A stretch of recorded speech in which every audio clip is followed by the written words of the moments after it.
도시의 생태가 살아나고 있다. 이전에 볼 수 없던 동물과 식물을 돌아오게 한 도시 자연의 보고는 바로 하천. 하천은 본질적으로 생명의 원천이라고 우리가 얘기를 하고 있습니다. 세계의 큰 문명들이 큰 하천과 유역을 따라서 발전을 했고요. 삭막한 도시에 푸른빛의 생명의 기운을 불어넣어주고 자연과 인간이 공존하는 친환경적인 공간으로 도시 곳곳에서 다시 태어나고 있는 하천을 살펴본다.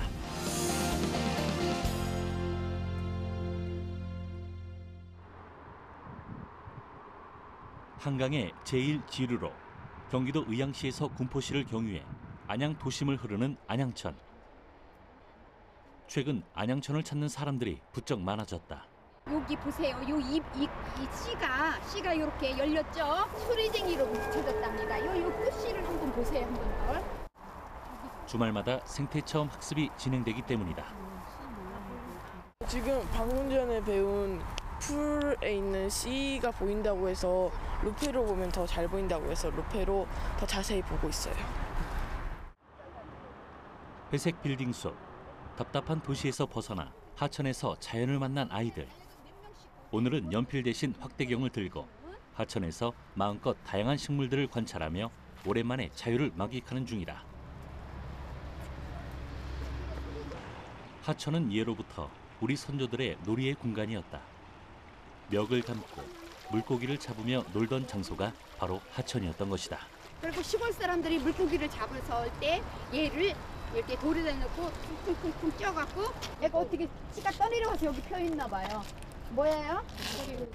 개망초나 버드나무나 이런 우리나라에 있는 자연에 있는 꽃들 이런 걸 많이 봐서 좋았고, 그리고 몰랐던 꽃들 이름을 많이 알게 돼서 좋았어요. 우리네 옛 선조들처럼 하천에서 물장난을 치며 자연과 노는 게 즐거운 아이들. 이렇게 시민들에게 놀이의 공간이자 휴식의 공간을 제공해준 안양천. 하지만 15년 전까지만 해도 지금의 모습이 아니었다고 한다. 1960년대 산업화와 도시화를 위해 생겨난 생활하수와 공장 폐수 같은 오염수의 무분별한 유입이 시작되었고 안양천은 서서히 병들어갔다. 그리고 1980년대 이르러서는 생물이 살 수 없는 하천으로 변모했다. 곳곳에서 이게 악취가 나고 하면서 이제 사람들의 요구가 이제 시작이 됐죠. 옛날처럼 그렇게 다시 생명이 살아 숨쉬는 그런 깨끗한 하천으로 한번 되돌려 보자. 그러한 움직임이 곳곳에서 일어났고요. 일단 그 콘크리트로 돼 있던 낙차공들을 다 철거를 해서 물고기들이 자유롭게 드나들 수 있도록 그 다단계 여울이라든지 징검다리 이런 것들을 설치를 했고요. 콘크리트 호환들을 다 철거를 해서 자연형 호환으로 바꾸면서 이제 생물들이 서식할 수 있는 그런 서식 공간을 저희가 확보를 했습니다. 버려진 하천이 아닌 다시 생물들이 살 수 있는 깨끗한 하천으로 2001년부터 21개 민간단체가 모여 시작한 안양천 살리기 운동. 많은 이들의 노력으로 안양천은 다시 자연의 일부로 돌아올 수 있었다. 하천은 자연경관의 일부고요. 가장 중요하게는 수많은 생명들이 살아가는 삶의 터전입니다. 인간의 관점에서 본다면 하천은 휴식처, 또 위락공간, 또 어떤 시형성적인 이런 공간으로 이용될 뿐만 아니라 인간 생활에 필요한 여러 가지 용수들, 산업용수, 생공용수, 또 농업용수, 이런 용수를 제공하고요. 또 수산활동을 통해서 섬에서는 고기, 어류와 같은 이런 식량 또는 단백질을 공급해주는 그런 장소로서의 하천의 역할이 있었습니다. 하천은 일반적으로 지표수를 운반하는 수로의 기능을 함과 동시에 물 순환의 역할을 하는데 이를 통해 농업 생산성, 수자원 개발 등이 가능했다. 하천의 또 다른 기능은 치수 기능. 과거 농경 시대부터 홍수 범람으로 인한 재해가 발생하자 하천을 관리하며 재해를 예방하려는 목적으로 인공 제방의 정비가 이루어졌다. 또 동식물의 서식처 기능, 자정 기능, 심미적 기능 등 하천은 환경적 기능도 하는데 이 환경 기능의 기본은 생물의 서식처 기능이다. 우리 주변에서 가장 쉽게 볼 수 있는 대표적인 하천이라고 한다면 많은 이들이 한강을 떠올릴 것이다. 한 해 평균 약 6천만 명이 방문하는 서울의 명소이며 여름에는 캠핑장과 수영장을 포함한 다양한 여가 활동을 즐길 수 있는 시민들의 쉼터이다.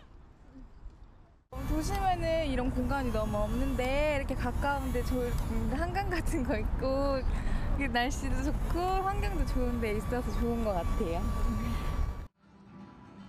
내국인뿐 아니라 외국인들에게도 한강은 꼭 한번 찾아와야 할 명소. 대중교통으로도 쉽게 찾아올 수 있는 접근성 덕분에 많은 이들이 찾는 곳이다. So it's really nice to find some nature around Seoul and see being around the Han River, having a nice view and meeting a lot of people and just enjoying a good time here. 한반도의 중앙을 관통하여 동에서 서로 흐르다가 서해로 안기는 한강은 선사시대부터 우리 곁에서 대한민국의 역사를 고스란히 품고 흘러온 것이다. 과거의 한강은 지금과는 많이 다른 모습이었다. 백사장엔 모래가 있고 다양한 수변 식생들이 어우러진 자연 하천이었는데 1970년대 한강 종합개발 사업으로 그 모습이 변하기 시작했다. 두 차례에 걸친 한강 종합개발로 한강 위로 다리가 놓이고 고층 아파트들이 들어섰으며 정부는 하천 공간을 다목적으로 이용하기 위해 막대한 금액을 투입해 수중보를 만들고 한강 주변을 개발하기 시작했다. 하지만 이런 개발 뒤에는 수질 오염과 자연성 상실이라는 부작용도 뒤따랐다. 하천이 양안에 콘크리트가 만들어지고 또 하천에 어떤 모래톱이나 또 바닥에 골재를 채취하고 결국은 이제 하천이 사행화되는 자연성이 또 인공적인 제방을 통해서 직광화되면서 인간 중심으로 또 이수와 치수를 중심으로 하천의 모습이 변모가 됩니다. 인간의 편리를 위해 설치된 수중부와 수로는 자연스럽게 흐르던 한강을 인공 하천으로 전락시켰다. 서울시는 지난 2006년 한강 르네상스 프로젝트를 발표하며 한강의 자연성 회복과 수상 이용 활성화 등을 추진했는데 인공 호안에 자연석을 쌓고 습지를 갖춘 생태 공원을 만드는 등 또 한 번 한강의 변화를 꾀하고 있다. 한강 종합 개발 사업 후 도시가 커지면서 한강의 수질 오염의 심각성이 대두되었다. 인위적인 변화가 한강의 생태계를 무너뜨린 것이다. 상황을 보다 못해 발벗고 나선 이들은 바로 시민들이었다. 됐다. 수온 지금 바로 측정하세요. 채수통 내려놓고. 수온 바로 측정하세요. 이렇게 해서 좀 한강 보호에 적극적으로 나서며 자원 봉사 활동을 하고 있는 수생태 모니터링단. 이들은 몇 년 전부터 한강을 보호하고 한강의 오염된 수질을 개선시키자는 취지로 만들어졌으며 한강 지킴이를 자처하고 나섰다. 네, 수생태 모니터링단은 그러니까 사실 엄밀히 말하면 수질 모니터링단인데 한강사업본부에서 매년 각 학교의 동아리나 이렇게 공모 신청을 받아요. 그래서 이제 저희 지원을 하게 됐고 이제 그 매월 2번씩 이렇게 이제 한강 그 지정된 공원이나 채수지점에 나와서 물을 뜨고 수질 측정을 하고 거기에 대한 보고서를 써가지고 한강사업본부에 이렇게 보내요. 때때로 한강을 뒤덮는 녹색 물결. 여름이면 많이 발생하는 녹조 현상은 악취와 물고기들의 폐사의 원인으로 지적되곤 한다. 이는 잘못된 하수 처리로 오염 물질이 하천에 유입되면서 발생되는 것으로 알려져 있다. 한강의 자연 치유와 깨끗한 수질 개선을 위해 한강 권역별로 구성된 수생태 모니터링단은 한 달에 2번씩 한강의 수질 상태를 측정하는데 이 자료는 한강사업본부에 보내져 한강 수질 지도 제작과 생태 지도를 만드는 데 활용되고 있다. 여기 COD는 화학적 산소 요구량인데요. 요거는 낮을수록 좋은 거고요. 여기 DO는 용존 산소인데 요거는 높을수록 더 좋은 거예요. 수질 측정은 약품 반응에 따른 색상 변화를 표준 비색표와 비교해 수질 항목별 농도를 확인하는데 수소 이온 농도, 화학적 산소 요구량, 용존 산소 등을 검사한다. 지금 30분. GOD는 8이 나왔는데 요거는 평균보다 약간 나쁜 정도고 디오 역시 8이 나왔는데 얘는 용존 산소량이 매우 좋은 거예요. 그래서 이 결과로 용존 산소량이 좋기 때문에 이 물은 정화만 하면 생활용수로 쉽게 사용될 수 있습니다. 검사 결과로만 보면 현재 한강의 수질 상태는 양호한 편. 용존 산소량이 높아 정화만 잘하면 생활 용수로도 충분히 사용이 가능하다. 중앙에 비해 오염도가 큰 변두리 부분을 채소했음에도 무난한 결과. 과거에 비해 많이 개선된 모습이다. 도심 가까운 곳에서 자연을 느낄 수 있는 힐링의 공간이며 많은 이들이 여가 시간을 보내는 생활 속 레저 공간으로 시민들의 안식처이기도 한 한강. 인간에 의해 더 이상 한강이 변질되는 일이 없도록 하는 건 이제 우리들의 몫이다. 자연의 힘이 인간의 힘보다 위대하다는 사실을 여실히 보여준 곳이 있다. 바로 한강 생태의 보고로 꼽히는 밤섬이다. 도심 아주 가까이에 있지만 멸종 위기종과 천연기념물 등 다양한 동식물이 살아있는 생태경관 보전지역 제1호인 밤섬. 우리는 도심 속 습지가 얼마나 중요한지 밤섬의 자연성은 어느 정도나 보존돼 있는지 알아보기 위해 생태 전문가들과 함께 직접 밤섬에 들어가 보기로 했다. 한강 마포대교 하류 쪽 서강대교가 관통하는 지점에 위치한 밤섬은 여의도 선착장에서 100길로 7분 정도 걸리는 거리. 섬의 모양이 밤알을 까놓은 것처럼 생겼다 해서 밤섬이라는 지명을 가진 하천 하중도 습지로 지난 2012년 람사르 습지로 지정되었다.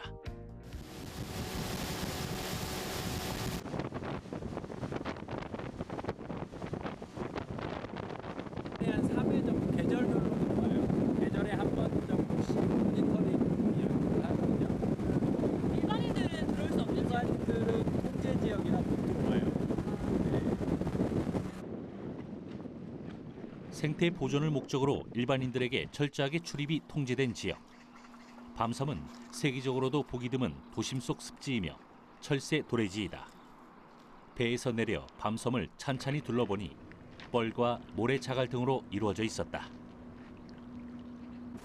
지금 유밤섬 내부에 그 담수 습지가 있거든요. 그래서 밤섬 내부에서 좀 중요한 기능을 하는 지역이기 때문에 그쪽 중심으로 좀 관찰을 하려고 이쪽에서 내렸습니다. 네. 사람의 손을 타지 않은 자연의 모습이 그대로 남아있는 밤섬. 우거진 풀숲을 헤치며 생태 전문가들을 따라 좀 더 깊숙한 곳으로 들어가서 만난 것은 바로 물을 머금은 땅 습지였다. 여기가 이제 큰 하나의 습지예요. 습지는 육상 생태계와 수상 생태계가 만나는 지점으로 해양 생물의 약 60%가 이 습지에서 산란 또는 서식한다고 한다. 과거 서울에는 한강변을 중심으로 많은 습지가 있었지만 이 역시 개발이란 이름으로 사라져버렸다. 밤섬은 원래 고려시대 때, 조선시대 때 계속 사람이 살던 섬이었고요. 꽤 많은 사람들이 살고 있었어요. 그런데 이제 1960년대에 여의도를 개발을 하면서 여의도 윤중제를 쌓을 돌들과 그다음에 여의도를 개발하면서 많은 석재들이 필요했거든요. 그거하고 더불어서 이제 여의도를 개발하게 되면 한강의 폭이 좁아지는 문제가 있어서 유로를 확장하기 위해서 밤섬을 없애기로 결정을 하고 1967년도에 밤섬을 폭파하기에 이릅니다. 서울 속의 무인도라 불리는 밤섬은 사실 1967년까지 62세대가 살았던 작은 섬이었다. 하지만 여의도 개발과 함께 섬이 폭파되며 섬의 대부분이 없어졌고 섬 중심부가 훼손되어 지금의 윗밤섬과 아랫밤섬으로 나누어지게 된 것이다. 간신히 살아남은 만 형태의 윗밤섬은 새들의 중요한 보금자리로 남아있다.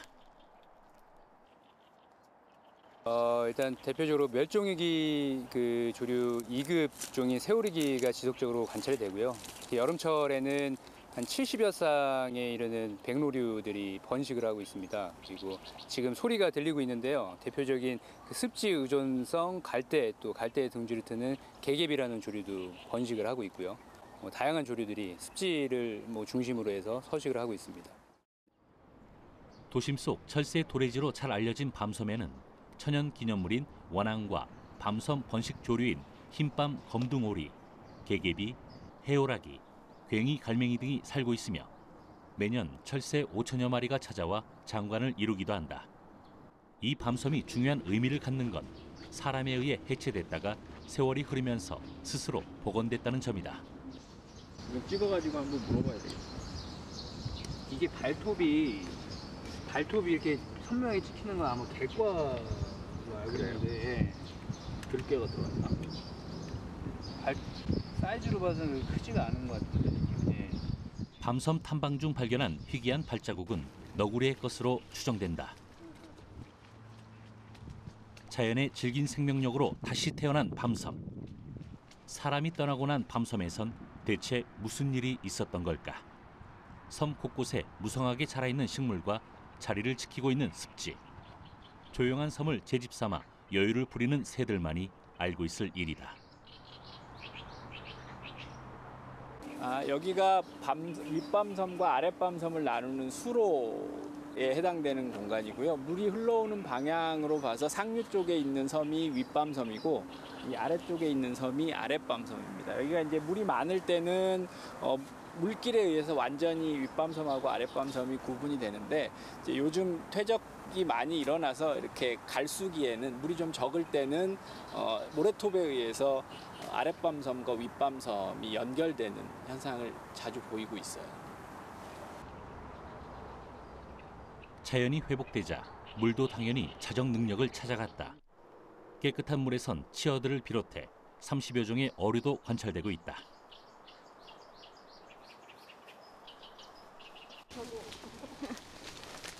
사람의 키높이를 훌쩍 넘기는 무성한 풀숲들은 지난 40여 년 동안 사람의 손에서 자유로웠던 밤섬의 지난 세월들을 그대로 보여주고 있었다. 이곳에 사람이 살았다는 흔적은 이제 밤섬을 지키고 있는 약 1m 정도의 표지석으로만 알 수 있을 뿐이다. 이제 저희가 2012년도에 밤섬 연구를 한 적이 있어요. 서울시 연구를 한 적이 있었었는데 그때 이제 이 표지석을 발견할 당시만 하더라도 이 글씨가 있는 이 부분까지 흙이 다 퇴적이 돼 있는 상태였습니다. 그리고 채 20년이 되지 않는 기간 동안에 약 한 80cm 정도의 이 토사 퇴적이 이루어진 거라고 볼 수가 있어서 밤섬 전체에 얼마나 많은 그 토사들이 위쪽에서부터 내려와서 여기에 쌓이고 있는지를 간접적으로나마 좀 알 수 있을 것 같아요. 재미있는 사실은 밤섬의 크기가 매년 달라지고 있다는 점이다. 자연적인 퇴적 작용으로 토사가 쌓이고 나무와 숲이 우거지면서 밤섬의 면적은 최초 측정했던 1966년에 비해 6배나 커졌다고 한다. 앞으로 우리가 우리나라가 경제적으로 굉장히 많은 발전을 이루면서 자연환경에 대한 관심들이 점점 높아지잖아요. 그렇다라고 한다면 도시 내에서 인간과 자연이 잘 어우러져 살아가는 방식들을 고민해야 될 터인데 그런 면에서 이 밤섬은 사람들이 자연을 어떻게 대했을 때 가장 자연이 건강한지를 잘 보여주는 그런 섬인 것 같아요.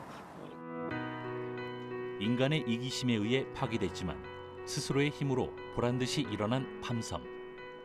밤섬이 보여준 자연의 위대함은 우리가 자연을 조금만 더 배려하고 아낀다면 인간과 자연이 서로 공존해 살아갈 수 있음을 말해주는 것 같다.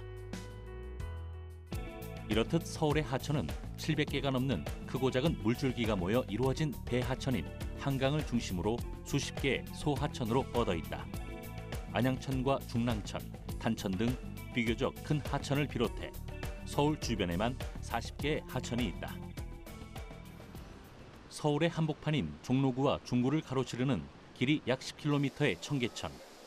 시민들의 휴식 공간으로 각광받고 있는 청계천은 서울의 대표적인 하천 중의 하나이다. 청계천이 있어서 너무 시원해서 좋아요. 도시 한가운데 이렇게 물이 흐르고 그래서 사람들이 휴식할 수 있어서 좋다 그랬지? 네. 네. 지금 오래간만에 여기 나왔는데요. 예전보다 뭐 수질도 많이 좋아졌고 아주 그 놀이 공간으로서는 아주 최적인 것 같고. 서울의 새로운 명소가 된 청계천은 잘 알려졌다시피 원래 하천이었던 것을 복개 공사를 통해 없앴다가 지난 2003년 다시 복원한 인공 하천이다. 조선시대의 인공 하천인 개천으로 형성된 이래 서울의 역사와 늘 함께해온 청계천은 수백 년간 도심의 하천으로 기능을 했고 근대에 들어선 복개 공사를 통해 자동차가 달리는 길이 되었다가 다시 복원 공사를 통해 물길이 흐르는 지금의 하천의 모습이 되었다. 개발과 복원의 연속으로 지하에 갇혀 있다가 이제야 제 모습을 드러낸 청계천.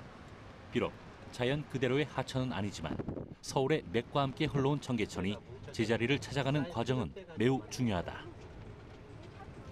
청계천의 복원은 단순한 하천 복원에서 그치는 것이 아니라 역사와 문화의 복원으로서도 의미가 깊다. 본래 이름이 맑은 개울이라는 청계천은 서울 사람들의 놀이터이자 빨래터였다.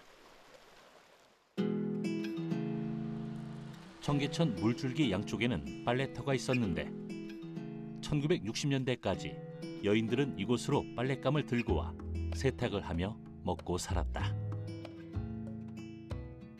복원 전에는 3급수나 4급수에서 나타날 수 있는 붕어나 잉어 등이 줄을 이뤘다면 복원 후에는 방금 보셨다시피 피레미나 모래무지, 돌고기 등 1, 2급수에서 나타날 수 있는 그런 어종들이 복원이 많이 되어 있습니다. 과거의 청계천은 생활 하수를 처리하여 악취가 진동하고 위생적으로도 좋지 않다는 인식이 강했으나 복원 이후에는 수질도 점차 개선돼 현재는 맑은 물에서 서식하는 어종들도 많이 돌아왔다고 한다. 콘크리트 고가 도로와 아스팔트 도로를 뜯어내고 도심 속 자연 공간으로 재탄생한 청계천. 이런 도시 하천이 중요한 이유는 도시의 고질병으로 꼽히는 열섬 현상을 완화시킨다는 점에서도 의미가 있다. 도시에 하천이 있다면 물로부터 온도를 식혀주고요. 또 주변의 초지라든가 녹지라든가 수목 같은 이런 걸 통해서 온도를 낮춰주는 역할을 할 수가 있고 또 바람길을 만들어줘서 전체적인 어떤 대기의 그 소통을 쉽게 해서 온도를 감소를 시켜주는 그런 효과가 있죠. 도시 하천의 수량을 증가시키면 대기의 냉각 효과를 가져오고 도시에 적정한 습도를 공급하는 역할도 한다. 청계천의 물길이 흐르면서 복원 전 평균 기온이 서울 전체 평균보다 5도가량 높았으나 복원 이후 이 부분이 크게 개선되었다. 하지만 청계천은 매일 한강과 지하에서 끌어올린 물을 12톤씩 공급하고 있는 인공 하천으로 관리 유지 비용이 많이 든다는 지적을 늘 받아왔다. 앞으로 청계천이 어떻게 유지 관리되어야 할지는 여전히 풀어가야 할 숙제이다. 현재까지의 관리는 어떻게 복원할 건지에 그런 관리였다면 차후에부터의 관리는 이렇게 지금 복원된 그 청계천을 유지 관리를 철저히 해가지고 정착시키는 생태성을 정착시키는 그런 유지 관리 계획이 필요하다고 생각합니다. 청계천의 성공을 본보기 삼아 전국 곳곳에는 도심 하천들이 하나둘 생겨나기 시작했다. 경기도 용인시에서 발원해 성남시를 거쳐서 한강으로 흘러가는 탄천 역시 복원된 하천 중의 하나이다. 2000년대 들어서 분당 택지 개발로 인해 더러운 물이 대량으로 유입되며 도저히 생물이 살 수 없는 죽음의 하천으로 불렸던 탄천. 콘크리트 호환 위주의 직광화된 모습으로 볼품없었던 인공 하천은 이제 성남시 도심을 가로지르는 자연 하천의 모습으로 크게 바뀌었다. 특히 6급수 이하의 오수였던 수질이 2급수로 정화되었는데 이를 관리하고 유지하는 데 큰 비용이 들지 않는다고 한다. 그동안 생태 하천 복원 사업에서 문제로 꼽혔던 관리 비용을 최소화시키기 위해 다양한 노력을 하고 있다는 탄천을 찾아가 봤다. 하천은 생태적으로 복원하는 것도 중요하지만 이후 피해가 생기지 않도록 하는 것도 매우 중요하다. 탄천은 그 그동안 비가 오면 유실 피해가 반복됐던 상습 지역. 이를 위해 탄천의 저수 구간을 자연석이나 식생 매트 같은 자연 재료로 조성해 수해 피해를 줄이고자 했다. 보를 철거하고 지금은 여울로 해서 수질도 개선하고 생물들이 위로, 물고기들이 위로 올라갈 수 있도록 어도의 기능도 하는 그런 생태하천 복원 사업이 수행된 지역 중에 하나입니다. 하천을 가로막았던 콘크리트 보를 철거해 자연스럽게 물이 흐르도록 놔두자 물고기들이 모여들었고 하천의 생태도 점차 살아나기 시작했다. 탄천을 살리기 위해 가장 신경을 쓴 건 생물이 살 수 없었던 하천의 수질을 깨끗한 수질로 정화시키는 일이었다. 이를 위해 제일 먼저 시작한 일은 생활하수 차단 시설을 설치해 오염원의 유입을 막는 일, 그리고 수질 오염 물질 제거를 위한 전문 장비를 갖추는 일이었다. 탄천 수질 오염의 주범이었던 갈색 거품을 걷어내는 일이 시급했다. 갈색 거품은 유연세제가 많이 함유가 돼 있어서 생태계 및 물고기에 많은 치명상을 주면서 여러 가지의 그 생물에 그 변화를 주고 있습니다. 육급수의 더러운 물은 점점 변해갔고 지금은 2급수의 맑은 수질을 자랑하게 되었다. 이 같은 변화는 성남 시민들의 자발적인 참여가 있었기에 가능했다. 저희 이제 성남시 탄천이 왕복 30km가 넘는 구간입니다. 이 구간을 저희 공무원들만 관리하기는 매우 힘든 실정입니다. 그래서 시민들이 산책을 하거나 그랬을 경우에 혹시 불편한 점이 있다라고 하면 그런 것들을 바로 사진을 찍어서 SNS상에 올립니다. 다 함께 탄천을 살리자는 취지로 마련한 SNS 탄천 민원 시스템은 예상보다도 더 놀라운 결과들을 가져왔다. 100만 성남 시민들 모두가 하나가 되어 탄천 지키기에 나선 것이다. 예를 들면 이제 탄천에 참개를 포획하는 포획틀이 있었습니다. 그 포획틀이 발견됐다는 신고가 들어왔습니다. 트위터상으로. 그래서 저희 직원이 바로 나가서 포획틀에 갇힌 참개를 이렇게 꺼내주는 일도 있었고요. 누군가 무심코 놓는 참개 포획망이 계속 많아진다면 하천은 어떻게 될까? 인간의 이기심으로 자연의 생태가 무너지는 일은 더 이상 반복되어서는 안 되며 이를 제재하고 관리하는 일은 이제 우리들 모두의 책임일 것이다. 지금도 전국 곳곳에는 도시를 살리는 생태 하천이 많이 생겨나고 있다. 그중 한 곳인 남양주시의 왕숙천 복원 현장을 찾아가 봤다.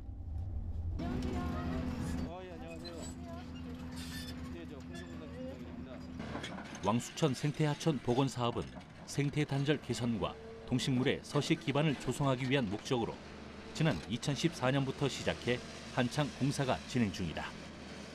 이 지점은 당초에는 이쪽이 전체가 그 콘크리트 호환으로 돼 있었습니다.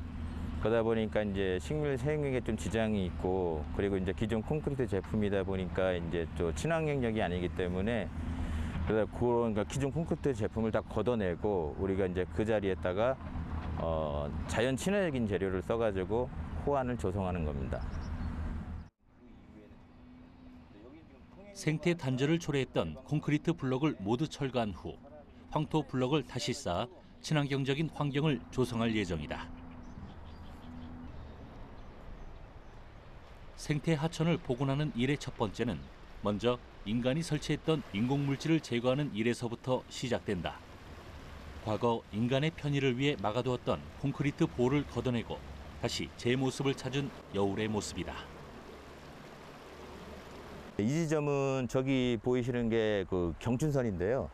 경춘선 아래 지점입니다. 당초에는 여기에 이제 그 진감보라는 콘크리트 보가 있었습니다. 근데 그 기존에 있는 콘크리트 보는 그 어류의 이동을 막기 때문에 그 콘크리트 보를 철거를 하고 그 지점에다가 저희가 이제 생태여울을 조성을 했습니다. 하천은 인간의 인위적인 도움이 없이도 스스로 흐르며 물을 정화시키고 생물들이 잘 살 수 있는 환경을 만들어간다. 하천을 막았던 보가 없어지자 물이 고이면서 생겼던 악취나 각종 문제들이 사라지고 다시 깨끗한 물이 흐르는 생태 여울이 만들어졌다고 한다. 저희가 생태여울을 만들면 이렇게 이제 그 상류하고 하류에서 물이 내려오면서 이런 이제 기포가 형성되는데 이게 이제 산소를 물속으로 공급을 해주게 돼 있습니다. 그러다 보니까 물이 이제 어느 정도 깨끗해지는 거죠. 왕수천은 주변에 도축장과 불법 경작지가 있어 이로 인한 오염수가 하천을 오염시키고 수변 식생이 살 수 없는 환경을 만드는 것이 문제이기도 했는데 이번에 하천을 복원하면서 식생 수로를 정화시키는 일도 진행됐다. 이곳은 저기 보이는 도축장 그리고 여기 이제 돈대 배수물이라 그러는데 이 제방 건너편에서 나오는 거 비점 오염 물질이 나오는 거를 저희가 이제 당초에는 여기가 이제 퇴적 지형으로 되어 있었는데 수로를 만들어 가지고 비점 오염 물질을 어느 정도 저감시켜 가지고 왕수천 본류로 유입시키는 그런 시설물입니다. 식생수로 근처에는 펜스를 설치해 사람의 출입을 막아두었고 수로 근처에는 물 억새를 심어 생물이 서식할 수 있는 환경을 조성하고자 했다. 이때 물 억새를 인공적으로 다 심지 않고 자생적으로 자랄 수 있도록 일부만 심는다고 한다. 이렇게 해서 세월의 흐름 속에 흐르고 흘러 자연적으로 제 모습을 갖추게 될 왕수천.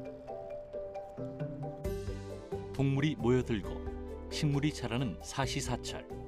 깨끗한 물이 흐르는 인간 중심이 아닌 자연 중심의 하천으로 다시 태어날 왕수천을 기대해 본다.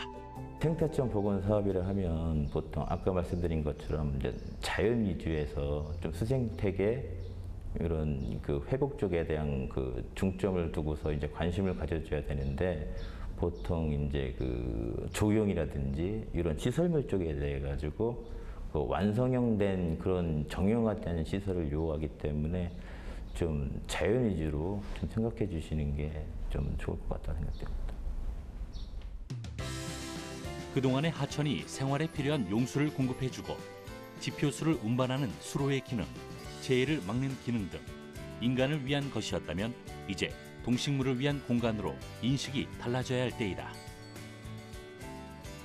우리 주변에는 이렇게 생각보다 많은 하천들이 흐르고 있다. 서울의 중심을 가로지르는 한강으로부터 시작해 시민들의 자연 휴식터가 되어주고 있는 수많은 하천들. 그렇다면 이 중에 자연화가 잘 되어 있는 하천은 과연 어디일까?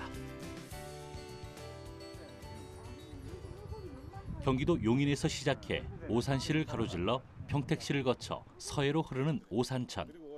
이곳은 자연화가 잘 되어 있는 생태 하천 중의 하나로 꼽히는 곳이다.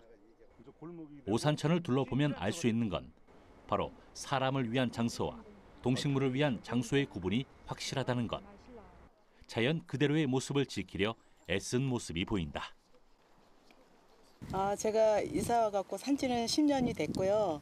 오산천이 있어서 좋은 거는 이 주변의 환경이나 그 모든 그 자연을 진짜 사계절을 다 진짜 통째로 볼 수 있어서 너무 좋고. 네, 우리가 이제 그 한가할 시간에 운동을 하러 친구들하고 갖고 오면은요, 여기는 이제 물오리, 오리가 막 새끼를 낳아서 엄마 오리, 애기 오리 이렇게 같이 다니. 여기 오면 시골에 고향에 오는 것처럼 그런 게 느껴지고 뭐 하는.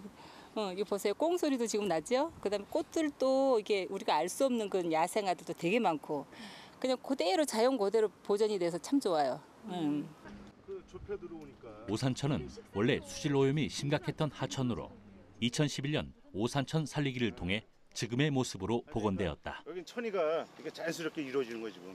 그러면서 과연 오산천은 어떻게 복원되었고 자연화가 얼마나 잘 이루어졌는지 생태 전문가에게 직접 들어보기로 했다. 네, 오산천은 여기 지금 이게 동탄, 오산, 그 평택을 거쳐갖고 이제 서해로 흘러가요. 근데 지금 이 여기가 동탄 신도심에도 불구하고 이렇게 지금 하천변에 친수 공간이 유지가 돼 있는 곳은 이제 별로 없는데 그래서 여기가 지금 생물 다양성이 높고 보존 가치가 좀 앞으로 점점 높아지고 있습니다. 다른 하천에 비해 친수 공간이 잘 마련된 오산천. 자연의 공간을 인간의 공간으로 이용하지 않고 그대로 둬서 자연 식물들이 살게 하자 동물들도 돌아왔다. 깜짝 놀랐던 거는 삭이 있다는 거. 난 여기 너구리까지는 있어도 삭은 없을 줄 알았거든요. 근데 삭이 있어요. 네. 살은 보통 산골짜기에 개울가에 사는 동물로 도심 한가운데선 보기가 쉽지 않은데 오산천에선 살개 배설물이 종종 발견되고 있다. 뿐만 아니라 너구리, 고라니, 족제비 등 다양한 동물들도 서식하는 것으로 보인다. 오산천의 상류 부근은 이렇게 자연화가 잘 되어 있어 자연 생태가 살아 있었다. 하지만 오산천 전체가 자연화가 잘 되어 있지는 않다고 한다. 여기서는 큰 돌이 있고 여기 이렇게 모래가 퇴적된 것처럼 그런 식으로 자연스럽게 퇴적이 돼야 되는데 그냥 돌을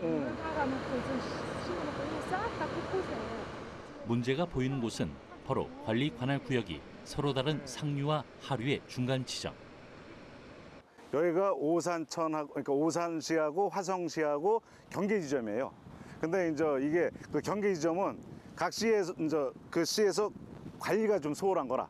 그러다 보니까 이 화성시 쪽 하천은 그래도 식생이 다양하고 그 자연형 그 수변을 이루어줬는데 이렇게 보시는 것처럼 그 밑에 쪽으로 보면은 벌써 식생이 잔디를 심었고 또 갈대도 여기다 보관한다고 심었고 하다 보니까 단순해요.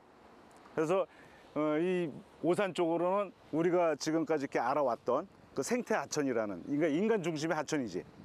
사람의 손이 안 간 화성시 쪽은 자연스럽게 수변이 형성되어 식생의 종류도 훨씬 다양했고 새들이 와서 먹고 노는 모습도 자주 발견이 된다는 점. 우리가 생각하는 관리가 자연에겐 오히려 독이 될 수 있다는 것이다. 내가 여기서 살 수가 없는 데인데 두더지가 여기서 죽어 있네. 네? 원래는 두더지가 저런 데만 한칸이었겠죠. 네. 근데 물린 것도 없어. 상처도 난 게 없어. 약 먹은 것 같은데. 고자야. 엄마야. 상처도 안 났고. 말라 죽은 거예요? 뭐예요? 이거 저기. 두더지가 오산천에서 이거 약 먹었을 죽어갔어. 약? 제초제인가?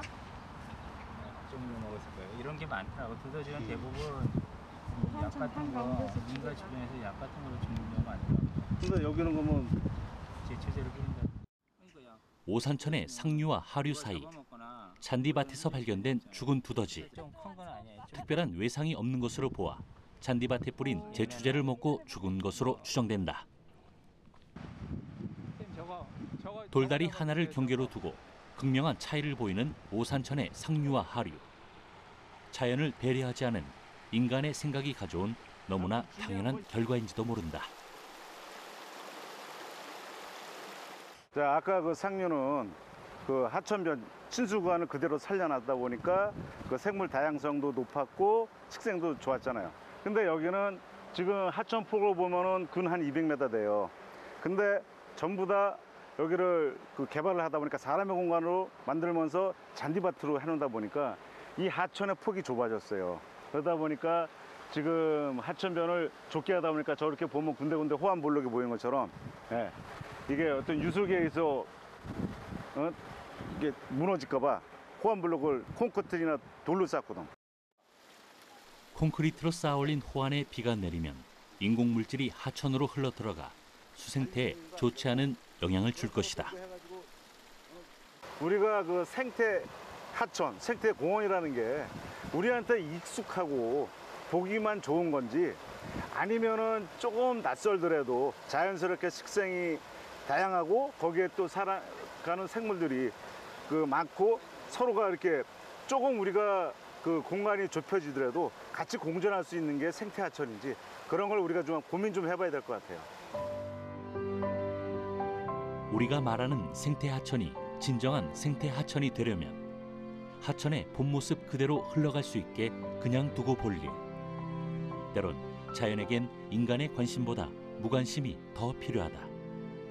유유히 흐르는 물 속에서 생태의 자연스러운 변화가 이루어질 수 있게 하천변에 새가 날고 동물이 살 수 있게 사람의 공간을 자연에게 내어주는 일.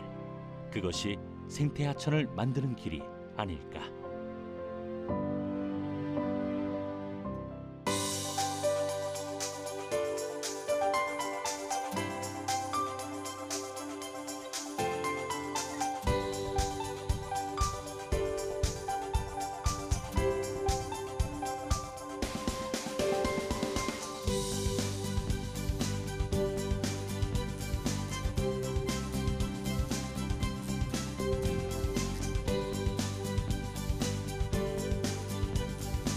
있다.